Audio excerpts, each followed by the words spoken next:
안녕하세요. 행복지킴이 선영입니다. 오늘은 국민취업지원제도에 궁금하신 점들에 대한 답변들을 모아서 한번 진행해 보도록 하겠습니다. 구독과 좋아요는 저에게 힘이 됩니다. 여러분들의 많은 성원 부탁드리고요. 1만 명을 향해서 열심히 달려가도록 하겠습니다. 예전에 국민취업지원제도 제가 영상 찍어 놓은 거 1편, 2편이 있습니다. 1편, 2편에 대한 내용들을 밑에 링크로 달아놓고 카드로 추가해 놓도록 하겠습니다. 반드시 1편, 2편 보시고 FAQ 답변 정리한 거 보시면 좀 더 도움이 되리라 생각합니다. 구독과 좋아요는 저에게 힘이 됩니다. 여러분들의 많은 성원 부탁드리고요. 1만 명을 향해서 열심히 달려가도록 하겠습니다. 구독, 좋아요, 홍보, 알람 부탁드리겠습니다. 국민취업지원제도 주요 FAQ 답변 정리를 보도록 하겠습니다.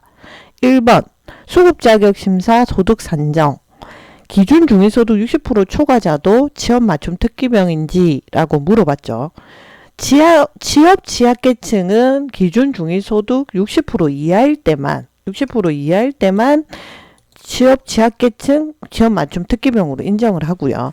그리고 국민취업지원제도는 1류형과 2유형으로 나누는데 1류형은 기준 중위소득 50% 이하면서 인 경우에 해당이 되고요. 2유형은 기준 중위소득 60% 이하일 때 저소득층 유형에 포함이 되기 때문에 60% 이하일 때 취업 취약계층 맞춤 특기병으로 인정은 되지만 1유형, 2유형은 기준 중위소득이 50% 이하인지 60% 이하인지에 따라서 1유형이 될 수도 있고 2유형이 될 수도 있다 라고 보시면 되고요. 그리고 국민연금 60만원 수급자인 경우에 1유형 참여가 가능한지 국민연금 60만원을 만약 받고 계신다. 그러면 우리가 1류형 국민취업지원제도가 1류형이 있고 2유형이 있다고 했잖아요. 1류형은 요건심사형과 선발형이 있고 2유형은 저소득층 유형, 청년층, 중장년층 이렇게 나누거든요. 그런데 1류형에 만약에 해당이 돼서 내가 국민취업지원제도에 참여를 했을 경우에 한 달에 구직활동 2번을 하면 구직촉진수당이라고 50만원씩 6개월 300만원을 총 받아가는데 그 받아가는 한 달에 구직활동 2번 하는 그 한 달이란 단위기간 안에 내가 근로나 사업소득, 내가 일을 해서 소득이 발생하거나 사업자 등록증을 가지고 매출이 생겼다거나 이렇게 했을 때는 52만 3,200원보다 적어야 되고요. 그리고 재산이나 이전소득, 이자소득이라든지 아니면 배당소득이라든지 연금소득이라든지 이런 것들은 50만원보다 작아야 되거든요. 그러면 국민연금이 60만원을 받으면 50만원보다 많죠. 그러면 이 사람은 자격요건이 돼서 그러니까 1류형 자격요건이 뭐냐면 중위소득 50% 이하면서 3억 이하인 경우 그리고 취업경력이 2년 안에 100일 이상 800 또는 800시간 이상 있을 경우에 1류형의 요건심사형이 되고요. 그리고 선발형 같은 경우에는 취업경험은 빼고 기준 중위소득 50% 이하면서 그리고 재산이 3억 이하일 때 선발형이 되거든요. 그런데 그 두 개 다가 어떻게 소득이 50% 이하여야 되기 때문에 50만원 이하여야 되기 때문에 이 자격요건이 된다 하더라도 참여해서 실제로 구직활동 2번을 한 달에 구직활동 2번을 한다 하더라도 50만원을 못 받게 되는 상황이 벌어지기 때문에 국민연금 60만원 받으시는 분들은 제 생각에는 참여를 안 하는 게 맞겠죠. 왜냐면은 50만원 이상 소득이 발생하면 구직촉진수당 50만원은 어차피 못 받으니까. 그래 못 받는 횟수가 3회가 되면 수급 자격이 철회가 되거든요. 그래서 국민취업지원제도에 중단돼 버리거든요. 그렇기 때문에 국민연금 60만원 받으시는 분들은 1류형에 참여 되는 요건이 된다 하더라도 구직촉진수당 50만원을 못 받는다라고 보시면 되고요. 그리고 산재급여 휴업급여나 기초연금 같은 경우에 소득 산정에 포함되느냐. 한 달에 구직활동 2번 이상 하면 50만원씩 6개월 받아갈 수가 있잖아요. 그러면 그때 소득을 본다고 했잖아요. 소득이 50만원 이하인지 거기에 연금도 포함된다고 했었죠. 그런데 국민연금 포함되는 연금이 어떤 연금이냐면 국민연금 그리고 사학퇴직연금 그리고 공무원연금 군인연금 그리고 별정우체국연금 이렇게 5개 공적연금만 해당이 됩니다. 그래서 국민연금 받으시면서 기초연금 받으시는 분들 많으실 거예요. 그런데 기초연금은 산정이 안 된다. 그리고 산재 휴업급여도 산정이 안 된다. 소득 기준에는 포함되지 않는다라고 보시면 되고요. 그리고 이 유형, 제가 국민취업지원제도는 1유형이 있고 2유형이 있다고 했죠. 그 2유형의 취업 취약계층 특고 같은 경우에 소득 확인 기준은 어떻게 되느냐. 특고가 뭐냐면 특수형태 근로자, 보험설계사라든지 방목판매원이라든지 대리기사 같은 공무용 보험은 안 들지만 3.3%를 떼는 근로자들을 특수형태 근로자라고 하는데, 이분들은 소득 확인 기준은 월 평균 소득이 250만 원 미만인 경우, 그러니까 내가 보험설계사로 1년을 근무를 했어요. 그러면 평균 소득을 냈을 때 250 미만이 돼버리면 가능하다라고 보시면 되는 거죠. 그리고 월 매출, 월 평균 매출액은 1250만 원 미만. 그러면 1억 5천 미만이 되면 내가 그 특수 형태 근로자들 중에 그 사업자 등록증을 갖고 그 보험설계사를 하시더라도 사업자 등록증을 갖고 계시는 분들도 있을 거예요. 그런 분들은 이제 매출을 이렇게 본다라고 보시면 되고요. 그리고 이제 주식이나 비트코인이나 매각 대금이 소득 산정에 포함되느냐. 주식도 요즘 많이 하시고 비트코인도 하고 계신 분들 있잖아요. 근데 내가 이 주식이나 비트코인을 팔아서 20% 30% 차익을 남겼어요.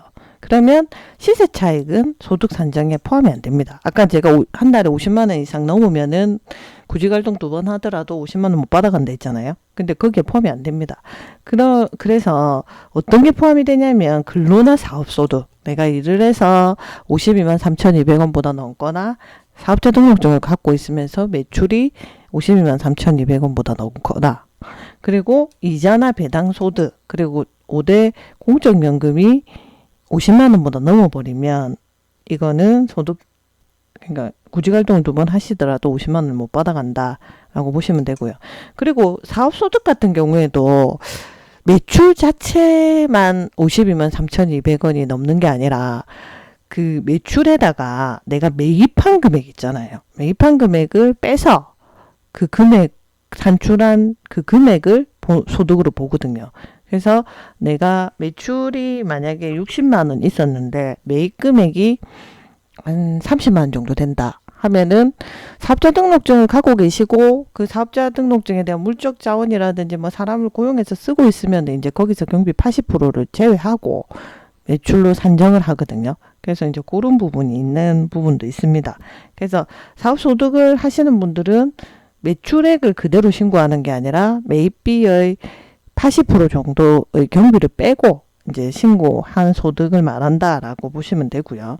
그런데 이제 복권 당첨금이라든지 아니면 또또 수익금이라든지 아니면 공모전 상금, 이런 것들은 일시적인 소득이잖아요. 이런 건 제외됩니다.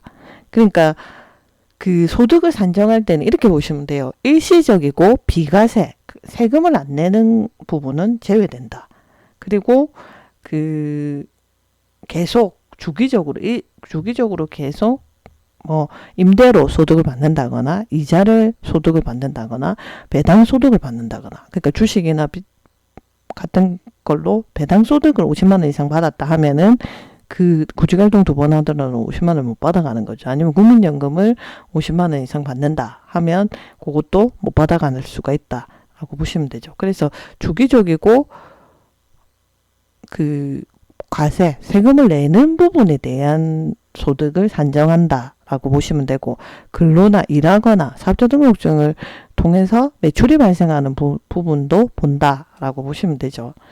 그리고 일용근로소득 적용 기준이라고 되어 있는데, 일용근로자는 사회보장정보 시스템에 연계된 자료만 산정을 합니다. 그래서 국세청 자료를 통해서 산정을 하는데, 그 소득을 산정을 할 때 이 적용 기준, 소득 적용 기준은 평균, 최근 평균 3개월을 소득을 본다라고 보면 되고요. 근데 1개월 이상 고용을 하고 한 달에 8일 이상 근로를 하면 이 일용 근로자로 안 보고 상시 근로자로 산정을 하기 때문에, 이렇게 되면 일용하고 상시가 중복이 되는 경우가 있을 수 있죠. 그러면 상시 근로소득만 반영한다라고 보시면 되고요. 그리고 법인 대표 같은 경우에 소득 산정 방식은 법인의 매출로 소득을 산정하는 게 아닙니다. 법인 대표라고 해서 법인으로부터 지급받은 소득, 근로소득으로 산정을 한다라고 보시면 되고요. 그리고 이제 공무원으로 재직했던 경험이 최근 2년 안에 있어요. 그러면 그것도 지역 경험으로 포함이 됩니다. 아까 1령은 지역 경험을 최근 2년 안에 100일 이상 800시간 이상을 본다 했잖아요. 그걸 볼 때 공무원으로 재직한 경우도 지역 경험에 산입이 된다라고 보시면 되고요. 그리고 취업 성공 수당 제한 업종도 지역 경험으로 인정이 되냐? 인정되긴 됩니다. 그 취업 성공 수당이 뭐냐면 그 구직 활동을 2번 해서 이제 5번 정도를 할 거예요.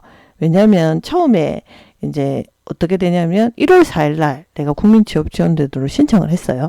그러면 2월 4일 날 당신은 1류형 요건 심사형입니다. 당신은 1류형 선발형입니다.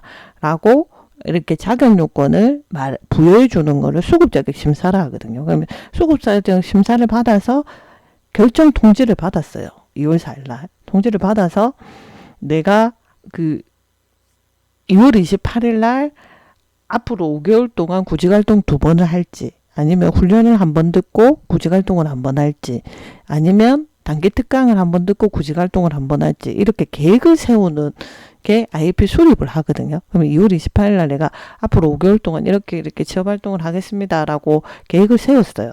계획을 세우고 나서 내가 3월 1일부터 3월 말까지, 4월 1일부터 4월 말까지 이렇게 2회차, 3회차, 4회차, 5회차, 6회차까지 이렇게 쭉 구직활동을 하다가 내가 취업을 했어요. 그럼 취업을 하면 그 취업을 했을 때 고용보험 들고 주 30시간 이상이거나, 아니면 아까 말한 것처럼 고용보험 안 되는 3.3%대는 특수형태 근로자로 근무를 해서 250만 원 이상, 월 평균 250만 원 이상 내가 취업을 하게 되면 6개월에 50만 원을 신청할 수가 있고, 12개월 지나서 13개월째 100만 원을 신청할 수가 있거든요.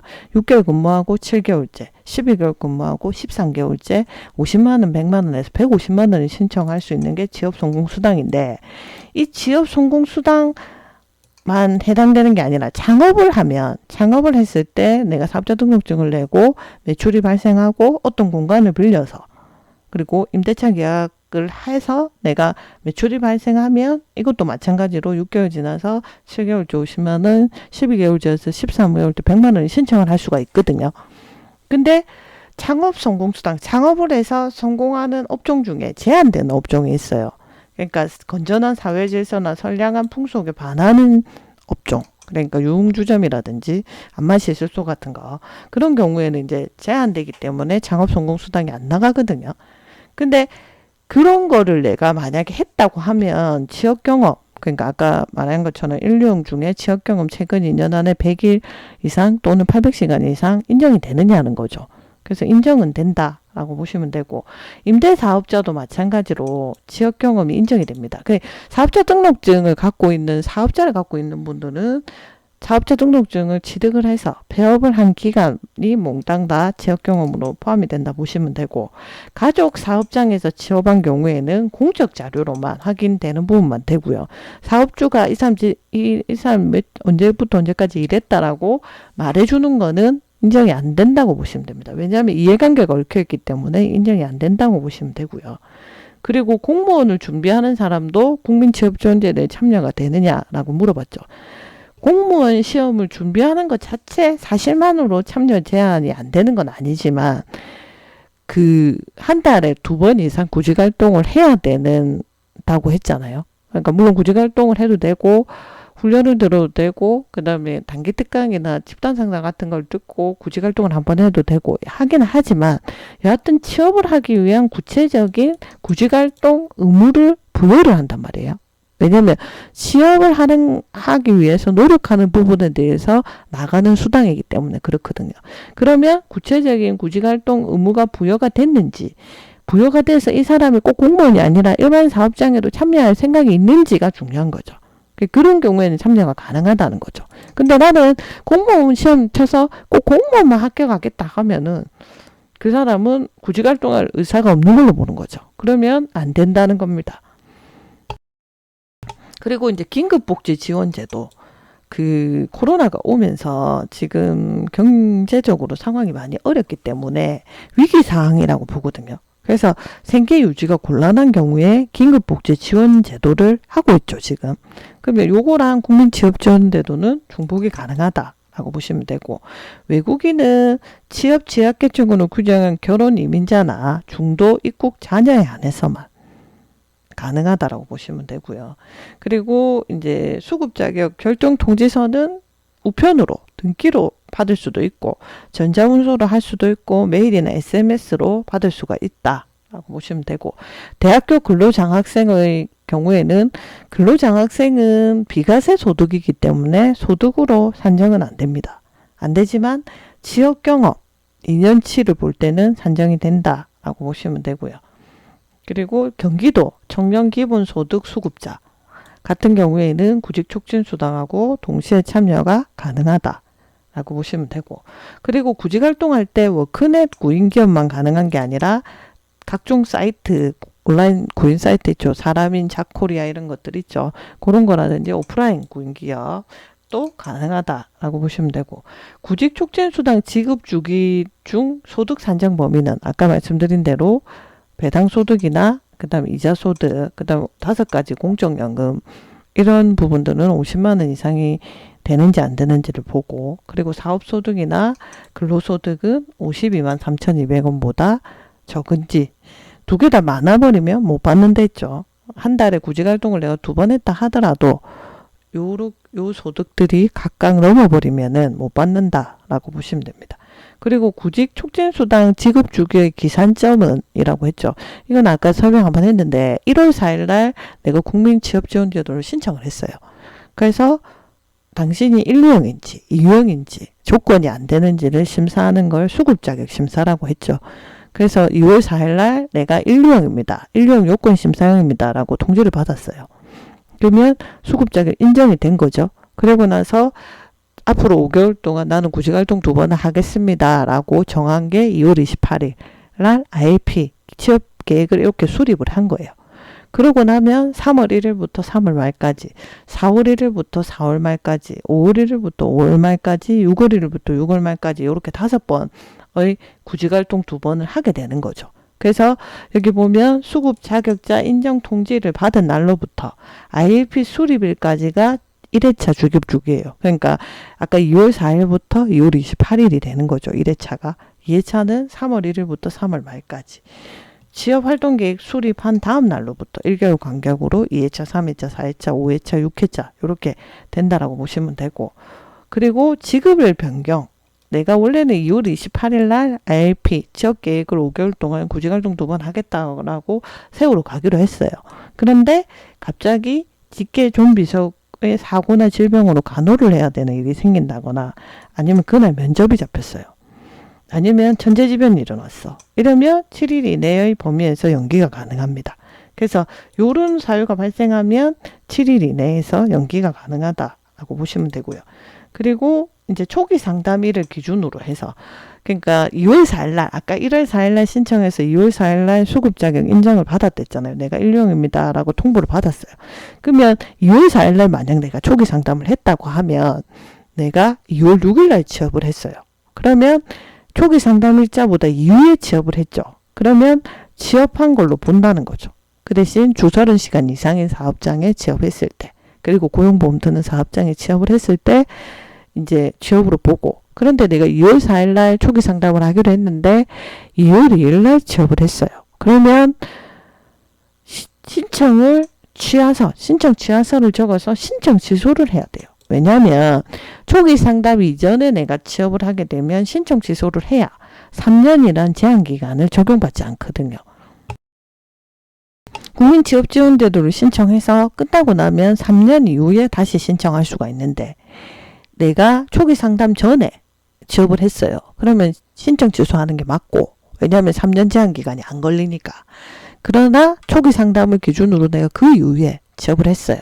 그러면 취업으로 보는 게 맞다라는 거고요. 그리고 취업이 예정되어 있는 경우, 내가 어떤 A라는 회사에 언제부터 출근하기로 돼 있는 상태에서 국민취업지원제도에 참여는 못합니다. 왜냐하면 구직활동을 하는 명목으로 수당이 50만 원씩 나가는 거기 때문에 취업이 확정된 사람은 원래는 여기 참여 못하게 돼 있습니다. 그리고 생계급여를 받아요. 그런데 일류형이라고 생각하고 했었는데 내가 생계급여를 그 전에 신청해 놓은 게 있었어. 근데 생계급여 수급자가 돼버린 거예요. 그러면 그 구직촉진수당 받았던 기간이랑 생계급여를 받았던 기간이 중복이 되잖아요. 그 중복되는 거를 일할 계산해서 반환 신청을 하고 그 유형으로 참여를 하셔야 돼요. 그래서 유형으로 참여가 가능하다라고 보시면 되고요. 그리고 주 30시간 이상 근무하는 일자리에 하고 있으면 국민취업지원제도는 참여가 안 됩니다. 왜냐하면 주 30시간 이상인 근무하고 있는 사람들은 우리가 취업자로 보기 때문에 근로자로 보기 때문에 안 되고, 그런데 내가 2개 이상 주 30시간 미만인 일자리에 일하고 있다. 그러면 참여가 됩니다. 왜냐하면 주 30시간 미만이면 가능하죠. 그래서 가능하기 때문에 그렇게 보시면 되고, 그리고 내가 만약에 1월 4일날 신청해서 2월 4일날 수급 자격 인정을 받고 2월 28일날 지역계획을 수립을 했어요. IP를 수립하고 3월 1일부터 3월 말까지 구직활동 2번을 하다가 내가 4월 1일날 취업을 했어요. 그러면 3월 1일부터 3월 말까지는 내가 구직활동 2번을 했으니까 50만 원 수당을 받겠죠. 그때 소득이 없었어요. 소득이나 근로소득이나 사업소득도 없었고 일반 소득도 없었어요. 그러면 그때는 50만 원 받죠. 근데 4월 1일 날 내가 취업을 했잖아요. 그러면 2번째 단위기간이 되는 거잖아요. 3번째 단위기간이죠. 정확히 말하면 3번째 단위기간이 되는데 그 3번째 단위기간에 취업한 걸로 구직활동을 인정을 해서 그때도 구직촉진수당을 받을 수가 있습니다. 그렇게 보시면 되고, 그러니까 내가 취업을 한 달이 포함되어 있는 단위기간도 내가 구직촉진수당을 50만 원을 받을 수가 있다 라고 보시면 되고, 그리고 영세자영업자의 취업송강수당 기준은 사업자 등록증 업종을 추가 전환하거나, 그러니까 내가 바리스타를 하다가 아니면 도소매업으로 바꿨어요. 아니면 내가 사업장을 폐업하고 취업을 했어요. 그러면 아까 취업송강수당 요건을 만족하면 지급이 된다 라고 보시면 되죠. 오늘은 국민취업지원제도에 여러분들이 궁금해하는 Q&A를 묶어서 답변 형식으로 만들어 봤습니다. 예전에 제가 국민취업지원제도 찍은 1탄, 2탄 반드시 보시고 Q&A로 한 번 더 정리하시면 도움이 많이 되실 거고요. 그리고 국민취업지원제도 자격요건 되시는 분들은 온라인으로 워크넷 국민취업지원제도 사이트에 가셔서 신청하셔도 되고요. 아니면 가까운 거주지 관할 고용센터에 가셔서 오프라인으로 신청해도 되겠습니다. 구독과 좋아요는 저에게 힘이 됩니다. 1만 명을 향해서 열심히 달려가도록 하겠습니다. 여러분들의 많은 성원 감사드리고요. 앞으로도 많이 부탁드리겠습니다. 구독, 좋아요, 홍보, 알람 부탁드리겠습니다. 감사합니다.